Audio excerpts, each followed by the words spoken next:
Shalom. Shalom. Puji nama Tuhan, sukacita luar biasa malam hari ini.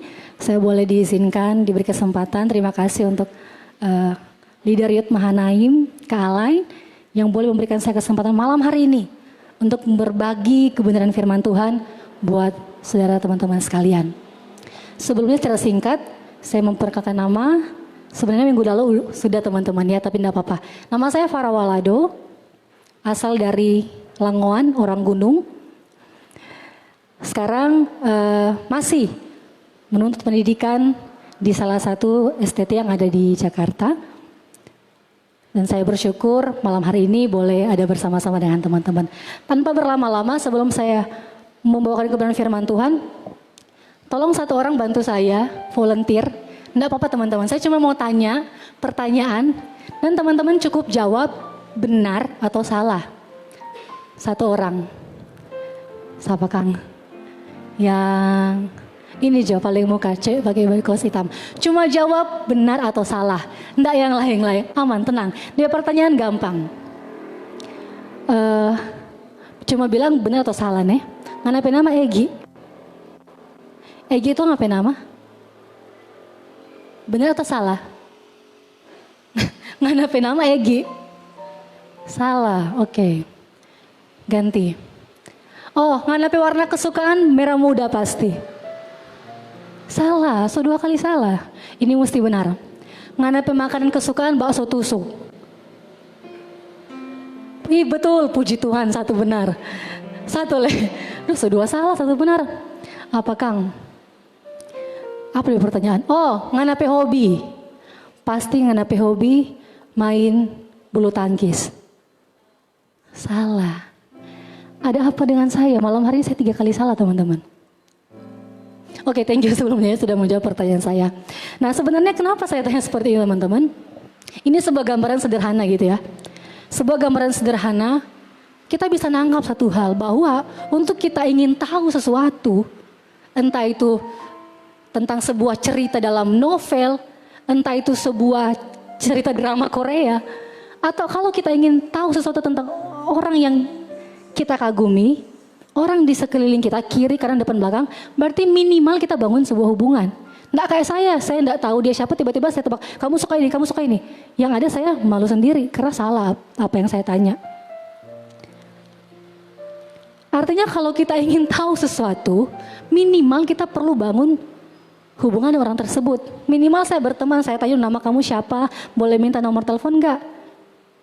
Akhirnya mungkin kita bisa jadi temenan, terus jadi sahabat. Saya bisa tahu kesukaannya apa. Saya bisa tahu warna kesukaannya apa. Saya bisa tahu makanan favoritnya apa. Kenapa? Karena saya sudah bangun hubungan lebih dulu. Saat orang mau buka usaha gitu ya, misalnya mau buka usaha bakso. Ya datanglah kepada orang yang pernah jualan bakso. Jangan datang kepada orang yang jualan nasi goreng. Nggak bakal ketemu teman-teman. Kalau informasi yang kita dapat itu salah, akan berpengaruh dengan apa yang akan kita lakukan. Saat kita gagal paham terhadap sesuatu, maka cara pandang kita terhadap sesuatu akan salah. Akibatnya keputusan-keputusan yang akan kita ambil bakal salah sebuah. Kenapa? Karena dari awal udah salah. Nggak kenal, nggak bangun hubungan. Sama halnya dengan firman Tuhan yang akan saya bawakan malam hari ini teman-teman. Saat kita tidak paham dengan maksud Tuhan, saat kita tidak mengerti tentang sebuah teks yang diangkat di permukaan lewat firman Tuhan, saat kita gagal paham, kita tidak paham, kita tidak ngerti, maka yang jadi apa? Orang-orang bisa marah kepada Tuhan. Yang jadi orang akan bilang, kekristenan ini aneh. Padahal dia yang tidak paham tentang firman Tuhan. Bahkan orang bisa meragukan tentang otoritas dari firman Tuhan itu sendiri. Kenapa? Padahal dia yang gagal paham. Tema malam hari ini yang saya bawakan adalah bermegah dalam penderitaan. Sebuah keadaan yang pasti akan dialami oleh orang-orang yang mengatakan dirinya pengikut Kristus. Tapi sebuah keadaan yang membuat banyak orang meninggalkan Tuhan. Bukan saja dia berhenti dan tidak mau maju, tapi dia berbalik meninggalkan Tuhan. Bertemu dengan penderitaan. Tapi luar biasanya malam hari ini, Alkitab mau berikan kita satu kebenaran yang absolut. Sebuah keterangan yang Alkitab catat. Bahwa ada satu orang dari sekian banyak orang dalam firman Tuhan dicatat apa? Dalam kelemahan pun, dalam penderitaan pun, firman Tuhan katakan, dia bermegah. Bagi orang yang gagal paham, mereka mungkin akan langsung menolak tema saya. Apa ini bermegah dalam penderitaan? Apa yang dapat dibanggakan dalam penderitaan? Di mana letak kemegahannya coba? Kasih satu saya. Di mana letak kemegahan dalam penderitaan? Hanya orang-orang gila, hanya orang-orang yang tidak waras, yang tersenyum ketika disiksa, ketika dipukul. Tapi ada juga orang gila yang ketawa-ketawa teman-teman. Artinya apa? Kekristenan selalu dianggap gila. Tidak masuk akal, tidak relevan. Itu kekristenan. Di luar orang yang tidak mengenal Alkitab atau firman Tuhan. Kalau kita baca dalam firman Tuhan ini, mari sama-sama kita buka dalam kitab 2 Korintus pasal yang ke-12. Matius, Markus, Lukas, Korintus. Saya bantu teman-teman. 2 Korintus pasal yang ke-12. Ayatnya yang ke-7 sampai ayatnya yang ke-10. Saya bacakan buat teman-teman semua. 2 Korintus pasal yang ke-12, ayat yang ke-7 sampai yang ke-10 firman Tuhan. Dan supaya aku jangan meninggikan diri karena penyataan-penyataan yang luar biasa itu. Maka aku diberi suatu duri dalam dagingku, yaitu seorang utusan iblis untuk mengucap aku, supaya aku jangan meninggikan diri. Ayat 8. Tentang hal ini aku sudah 3 kali berseru kepada Tuhan, supaya utusan iblis ini mundur daripadaku. Tetapi jawab Tuhan kepadaku, cukuplah kasih karuniaku bagimu, sebab justru dalam kelemahanlah kuasaku menjadi sempurna. Sebab itu terlebih suka aku bermegah atas kelemahanku, supaya kuasa Kristus turun menaungi aku. Ayat 10 teman-teman. Karena itu aku senang dan rela dalam kelemahan, di dalam siksaan, di dalam kesukaran, di dalam penganiayaan dan kesesakan oleh karena Kristus. Sebab jika aku lemah, maka aku kuat. Konteks pembacaan firman Tuhan ini, Paulus sedang tidak menguatkan orang-orang di Korintus, tidak. Dia sedang tidak berkata bahwa, oh kalau kamu ikut Tuhan, kamu akan menderita, ada duri dalam dagingmu. Tidak. Tapi konteks dalam teks 2 Korintus ini adalah sebuah pengakuan, sebuah kesaksian hidup yang Paulus alami sendiri. Bukan saja dia sudah pernah alami, tapi sementara dialami, kata firman Tuhan, duri dalam daging. Bukan cerita-cerita lampau, cerita nenek moyang atau pengalaman orang, pengalaman Paulus sendiri yang dia angkat. Penderitaan yang dialami teman-teman. Sebuah perjalanan mengikut Kristus disertai dengan penderitaan. Bahkan kalau kita baca di bagian pertama, di surat yang kedua di Korintus ini, Paulus dengan jujur dia menulis di situ. Jujur, aku takut dan gentar ketika menghadapi kalian. Aku takut dan gentar ketika berhadapan dengan orang-orang Korintus. Dia mengaku, dia sendiri tulis, jujur aku takut dan gentar. Kenapa? Karena kalau kita mundur lagi, kita lihat lagi 2 perjalanan sebelum di Korintus, Paulus mengalami yang namanya aniaya. Dia tidak makan, dia disiksa, dia dilempar dengan batu, dia dipukul. Wajar dia bilang takut. Wajar dia bilang aku gentar menghadapi kalian. Dia tidak bisa, kalau mungkin mau digambarkan, oh Tuhan apalagi yang saya mau alami ini. Kelaparan sudah, dianiaya sudah, menderita sudah, nangis tiap hari sudah, apalagi. Bahaya maut juga dialami oleh Paulus. Dia jujur, dia takut teman-teman. Dia jujur, dia gentar menghadapi orang-orang di Korintus. Bukan ecek-ecek yang dialami Paulus.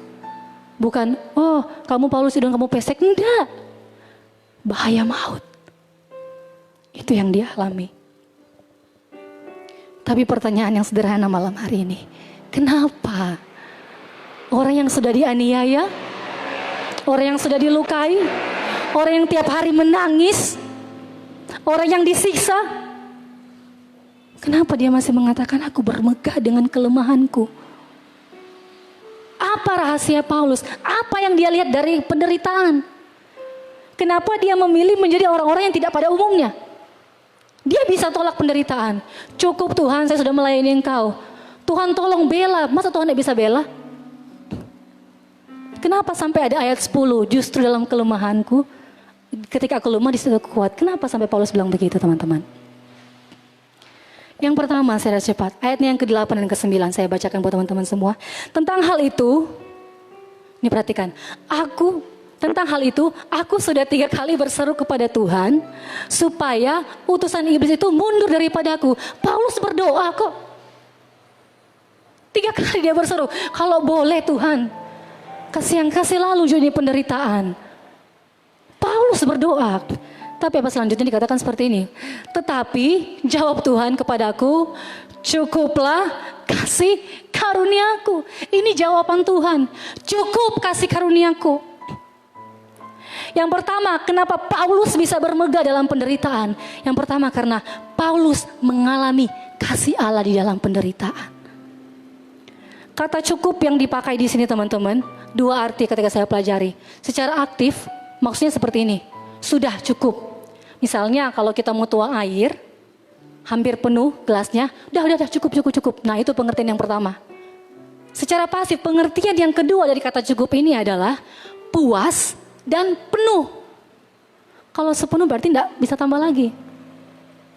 Sedangkan kata kasih sendiri adalah kebaikan dan anugerah. Itu pengertiannya dari kata kasih. Jadi maksudnya apa? Artinya Alkitab mau mengkomunikasikan kepada kita, atau Allah mau menyampaikan kepada Paulus bahwa cukup kebaikan dan kasih Allah itu cukup buat Paulus. Tidak perlu tambah yang lain. Kebaikan dan kasih Allah itu sudah cukup buat Paulus.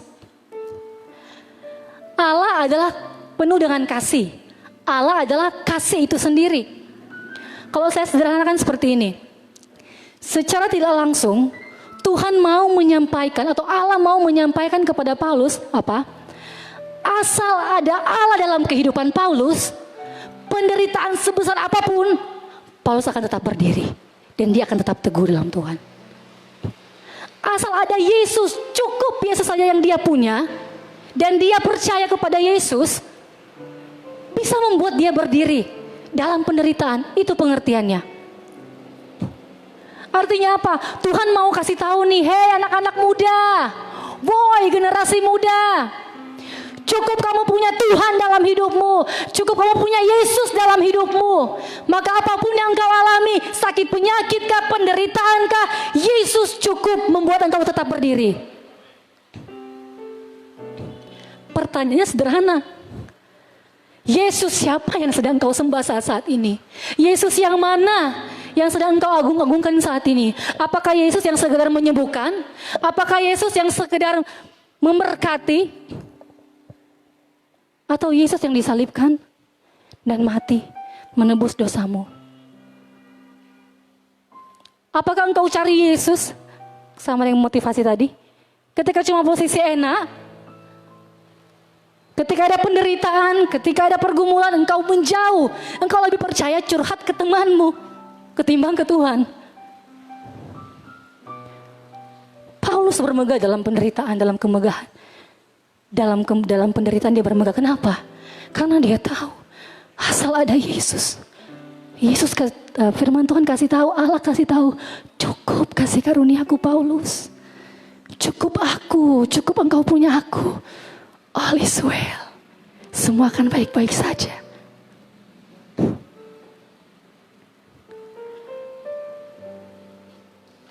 Sebuah kebanggaan yang luar biasa yang Paulus punya. Kalau kita baca latar belakang firman Tuhan ini teman-teman, konteks dari teks ini sendiri, orang-orang Korintus pada saat itu mereka sedang bermegah dengan karunia-karunia. Itu yang sedang terjadi di kondisi di Korintus pada waktu itu. Orang-orang bermegah dengan karunia-karunia. Semua mengejar karunia. Tidak salah sebenarnya teman-teman. Tapi aneh, ini satu orang yang paling aneh ini Paulus. dia datang sebagai orang yang berbeda dari yang lainnya, justru dia bermegah dengan penderitaan dan kelemahan yang dia alami. Kata kelemahan di sini teman-teman yang saya pelajari, kata kelemahan ini bukan sekedar saya capek, enggak. Kata kelemahan yang dipakai di teks ini bukan sekedar dia mengatakan, enggak mampu lagi Tuhan, enggak. Pengertian yang pertama dari kata kelemahan itu pertama sakit, tidak mampu, bahkan sampai di tahap setengah mati. Ini yang dimegahkan oleh Paulus. Setengah mati dia bermegah loh. Semua mati, masih bermegah. Tapi itu kebenaran firman Tuhan. Itu yang dinyatakan teman-teman. Kenapa Paulus seperti itu? Karena Paulus tahu, justru dalam penderitaannya, dia mengalami yang namanya kasih Allah yang besar. Cukup dia punya Tuhan. Bahkan penderitaan sehebat apapun yang datang, cukup dia punya Tuhan. Maka dia akan tetap kuat. Air mata mungkin tidak akan hilang. Sakit mungkin tidak akan hilang. Tapi dia tahu Tuhan yang dia sembah, Allah yang dia sembah, Yesus yang dia sembah adalah Yesus yang sedetik pun tidak pernah meninggalkan dia. Makanya dia tetap kuat dalam penderitaan. Hari-hari ini apa kebanggaan kita teman-teman? Banyak orang sibuk mengejar pengetahuan, belajar dan sebagainya. Tidak salah. Banyak orang sibuk mengejar karunia teman-teman. Sekolah karunia lah, sekolah apalah. Tidak salah, silakan, tidak apa-apa. Banyak orang sibuk minta urapan. Tiap hari dia berdoa cuma Tuhan urapi saya. Tidak salah, betul. Pelayananmu, engkau harus punya pengetahuan yang benar untuk engkau melayani Tuhan. Benar. Engkau harus punya karunia untuk engkau melayani Tuhan. Itu luar biasa. Karunia kesembuhan dahsyat teman-teman. Engkau perlu diurapi untuk engkau melayani Tuhan. Tapi ingat malam hari ini, firman Tuhan mau ingatkan kepada kita bahwa ada yang namanya penderitaan. Jangan lupa. Banyak orang di awal hebat melayani Tuhan, mengadakan mujizat penuh urapan. Tapi ketika berhadapan dengan penderitaan, dia balik kanan meninggalkan Tuhan. Engkau harus siap. Beberapa tahun ke depan kita tidak tahu apa yang terjadi. Dunia, Alkitab katakan dunia tidak semakin baik teman-teman. Semakin jahat, semakin buruk, semakin brutal kata firman. Kalau kita belajar. Apa yang kita pegang? Kalau engkau menaruh hatimu kepada keindahan, kemewahan, kenikmatan, kenyamanan dunia, engkau orang pertama yang akan balik kanan ketika penderitaan itu datang. Kasih Allah cukup membuat kita tetap berdiri sekalipun dalam penderitaan. Roma 8 ayat 38 sampai 39. Coba saya bacakan teman-teman. Roma 8 ayat 38 sampai 39. Sebab aku yakin bahwa baik maut maupun hidup, baik malaikat-malaikat maupun pemerintah-pemerintah, baik yang ada sekarang maupun yang akan datang, atau kuasa-kuasa, baik yang di atas maupun yang di bawah, ataupun sesuatu makhluk lain, ini dengar baik-baik, tidak akan dapat memisahkan kita dari kasih Allah yang ada dalam Kristus Yesus Tuhan kita. Amin. Penderitaan boleh ada, tapi ingat firman Tuhan ini, tidak ada yang dapat memisahkan engkau dengan kasih Allah. Itu janji firman Tuhan buat kita semua malam hari ini. Kasih Allah tidak pernah menjauh. Tuhan tetap setia dengan janjinya, dengan firman-Nya. Tapi kalau engkau yang menjauh itu, engkau orang paling malang yang ada di muka bumi ini teman-teman. Yang selanjutnya, sudah cepat teman-teman ya. Apa yang membuat Paulus tetap bermegah sekalipun dia mengalami penderitaan? Ayatnya yang ke-9 saya bacakan. Tetapi jawab Tuhan kepadaku, cukuplah kasih karuniaku bagimu, sebab justru dalam kelemahanlah kuasaku menjadi sempurna. Sebab itu terlebih suka aku bermegah atas kelemahanku, supaya kuasa Kristus turun menaungi aku. Kalau yang pertama dia bermegah karena dia mengalami kuasa Allah. Yang kedua dia mengalami kasih Allah. Yang kedua Paulus bermegah karena dia mengalami kuasa Allah, teman-teman. Kuasa di sini bukan cuman kemampuan, tidak. Bukan cuman power, enggak. Pengertian yang diberikan dari kata kuasa ini luar biasa, teman-teman. Saya pas belajar, oh Tuhan, sebegini luar biasanya Tuhan memperhatikan kita. Pengertian yang pertama adalah kekuatan. Itu kata kuasa. Yang kedua, kekuatan dengan keadaan yang supranatural. Yang ketiga, kemampuan atau kapasitas yang besar. Kemudian perbuatan menakjubkan. Dan ini yang paling menarik nih dari kata kuasa. Cara Allah menyelamatkan. Itu pengertiannya. Artinya apa? Firman Tuhan mau kasih tahu kepada kita. Benar ada penderitaan. Tapi ingat ada kuasa Allah. Kuasa Allah yang apa? Yang memberikan kita kekuatan. Kekuatan yang seperti apa? Di luar pemahaman kita. Itu yang firman Tuhan janjikan. Kita diberikan kapasitas untuk mampu menanggungnya. Sehingga apa? Yang terakhir, pengertian yang terakhir apa? Allah datang menyelamatkan. Artinya apa, teman-teman? Engkau boleh menderita, Anda boleh menderita. Tapi ingat, bukan Anda yang berperang. Allah berperang menggantikan kita. Allah ambil alih semuanya. Allah yang mengerjakan semuanya. Allah yang memampukan engkau dengan kekuatan yang engkau nggak paham sama sekali. Kok bisa ya saya lewati situasi ini? Kok bisa ya? Padahal saya sudah nangis setiap hari. Saya diusir dari rumah karena ikut Tuhan. Tapi kok bisa ya?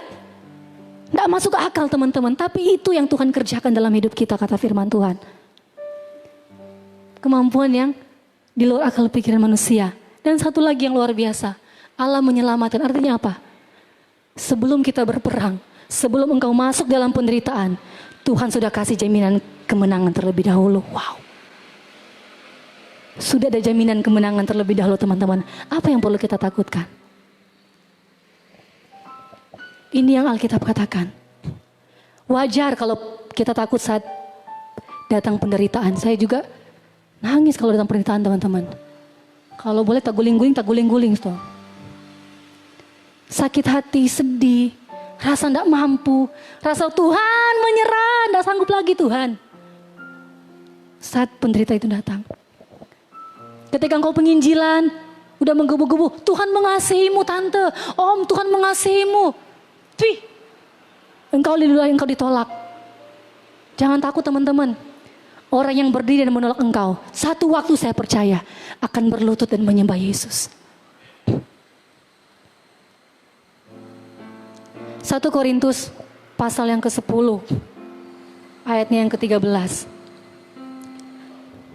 Pencobaan-pencobaan yang kamu alami ialah pencobaan-pencobaan biasa yang tidak melebihi kekuatan manusia. Sebab Allah setia dan karena itu Ia tidak akan membiarkan kamu dicobai melampaui kekuatanmu.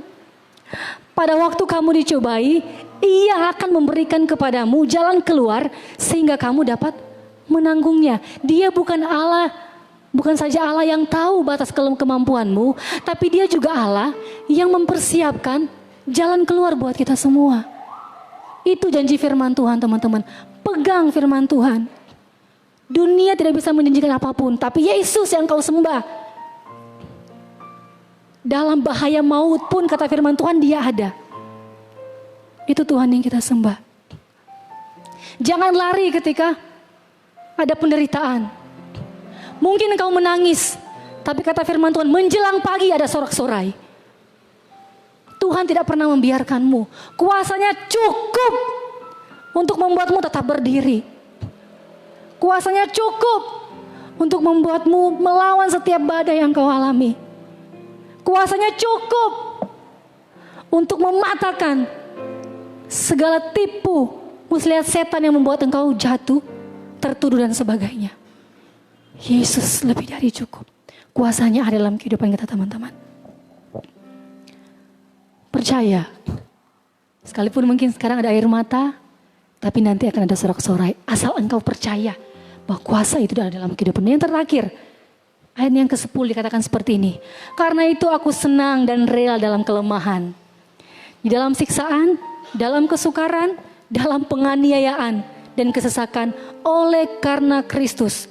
Sebab jika aku lemah, maka aku kuat, kata firman Tuhan. Kalau saya belum jelaskan 2 poin awal tadi, mungkin ngeri ya baca ini ya. Aku senang dan rela, aku senang dianiaya.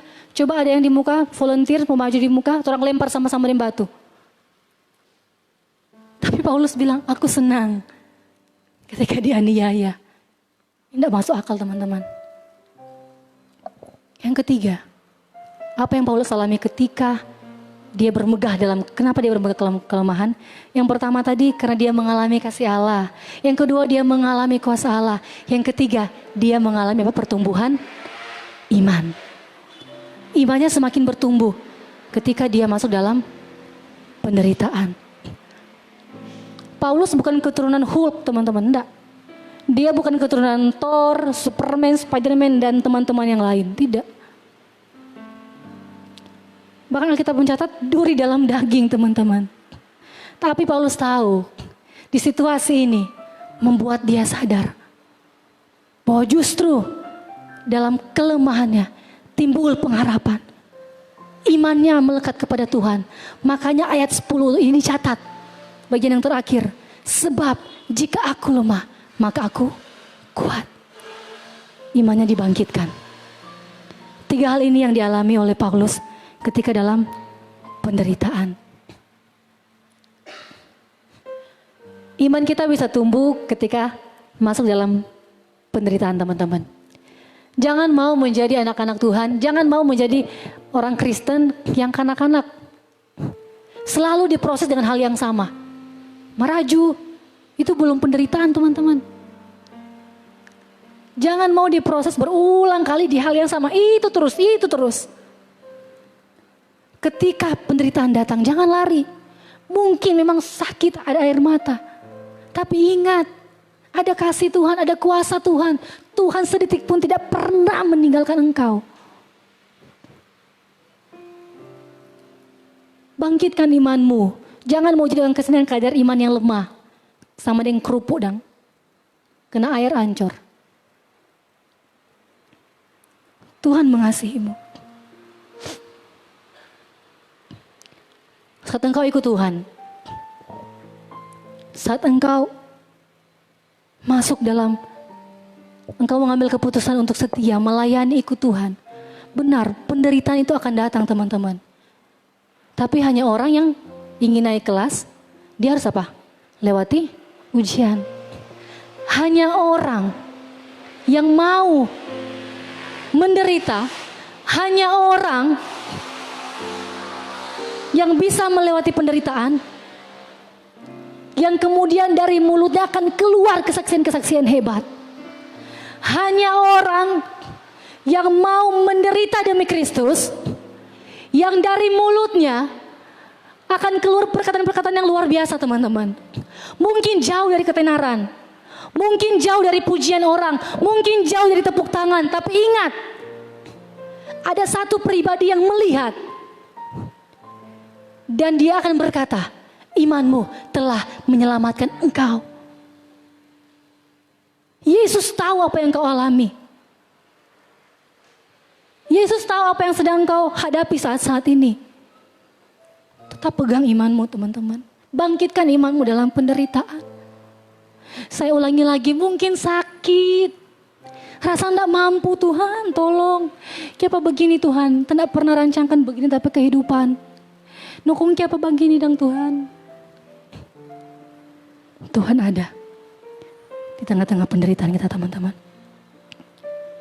Saya undang pemain musik teman-teman semua. Dalam situasi yang kita alami, memang banyak air mata teman-teman. Ada kesakitan. Allah kita bukan Allah yang berjanji, Vergi kamu ikut Tuhan, jalanmu akan mulus. Allah kita bukan Allah yang berjanji, Sam, kalau kamu ikut Tuhan, aku akan memberkati engkau dengan berkat yang melimpah. Allah kita bukan Allah yang berjanji bahwa tidak ada air mata dalam mengiring Tuhan. Allah kita bukan Allah yang berjanji bahwa tidak ada kesakitan mengikuti Tuhan. Tapi ingat baik malam hari ini teman-teman, Allah kita adalah Allah yang disalibkan, adalah Allah yang mati. Tapi ingat, di atas kayu salib Dia berkata apa? Sudah selesai.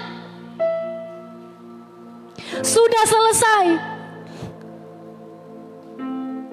Dia bukan saja telah menebus hidupmu, Dia bukan saja telah membayar engkau lunas. Engkau harusnya di dalam neraka, tetapi ketika Dia berkata sudah selesai, artinya apa? Penderitaanmu juga sudah selesai. Tuhan sudah bayar lunas dari awal. Dia bukan Tuhan yang seperti ini. Oh tunggu, mau lihat dulu kalau Falan setia baru kita tebus. Enggak. Tapi sejak awal Tuhan sudah tebus dan lunas dibayar. Sudah selesai, kata firman Tuhan. Itu Allah yang kita sembah. Itu Allah yang kita punya. Dia tahu, Dia Allah yang turut merasakan apa yang kita rasakan. Dia tahu kamu akan menderita satu waktu. Dia tahu kamu akan berteriak. Dia tahu mungkin 2 hari ke depan atau 5 hari yang lalu kamu teriak, Tuhan tolong saya tidak mampu. Dia tahu teman-teman. Tapi ingat lagi firman Tuhan bahwa Dia Allah yang telah mengatakan sudah selesai. Kau tidak perlu takut. Ketakutan itu wajar, itu ada. Tapi ingat, Allah yang kita sembah, Allah yang penuh dengan kuasa. Kasih-Nya tidak pernah habis. Engkau hanya perlu datang kepada Tuhan. Engkau hanya perlu taruh percayamu kepada Tuhan. Dan Dia ambil alih hidupmu. Bahkan di tengah penderitaan pun engkau tetap akan berdiri. Bahkan Alkitab katakan menjadi seperti seorang yang lebih dari pemenang. Percaya kepada Tuhan. Jangan goyahkan imanmu dengan tawaran-tawaran dunia, teman-teman. Tuhan mengasihimu. Satu pujian sama-sama kita nyanyikan malam hari ini.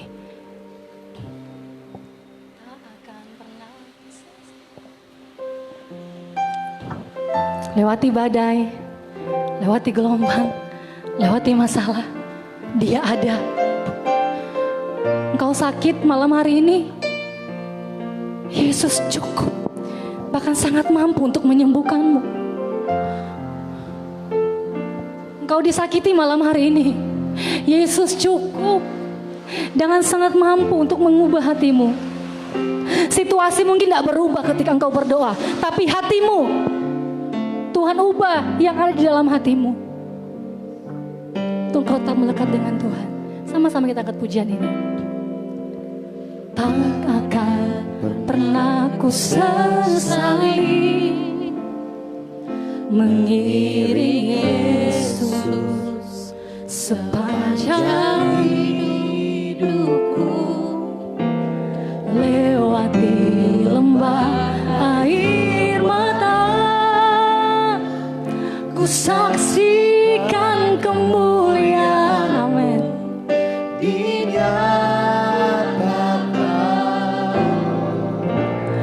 berapapun harga yang harus ku bayar, ku kan tetap setia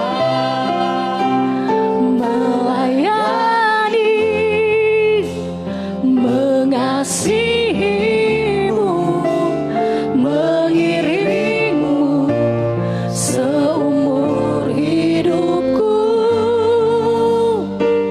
Janjimu, amin,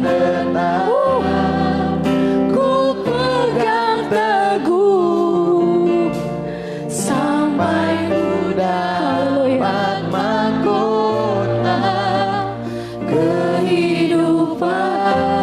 Teman-teman kalau perhatikan secara cepat teman-teman ya, kalau kita perhatikan ya di firman Tuhan tadi, di situ dicatat Paulus 3 kali berseru loh. Aku berseru 3 kali kepada Tuhan. Paulus juga minta supaya duri dalam dagingnya dicabut. Tapi apa jawaban Tuhan? Cukup kasih karuniaku. Artinya apa? Duri itu tetap dalam diri Paulus, tidak dicabut teman-teman. Paulus seakan-akan tidak menerima jawaban doa. Sama kalau teman-teman lihat Ayub, bahkan dia mengutuki hari lahirnya. Dia tidak sanggup penderitaan yang dialami. Dia berdoa kepada Tuhan, tapi apa? Firman Tuhan katakan Allah justru membawa dia berkeliling. Nggak nyambung. Bahkan satu pribadi yang menjadi teladan yang terbaik buat kita, Yesus sendiri. Di Taman Getsemani, dia pun berdoa, Bapa, kalau boleh, lalukan cawan ini. Yesus pun minta, kalau boleh Bapa, lalukan cawan ini. Tapi coba, seandainya cawan itu dilalukan, bukankah kita menjadi penghuni neraka beramai-ramai? Artinya apa? Penderitaan itu baik buat kita, teman-teman. Jangan takut.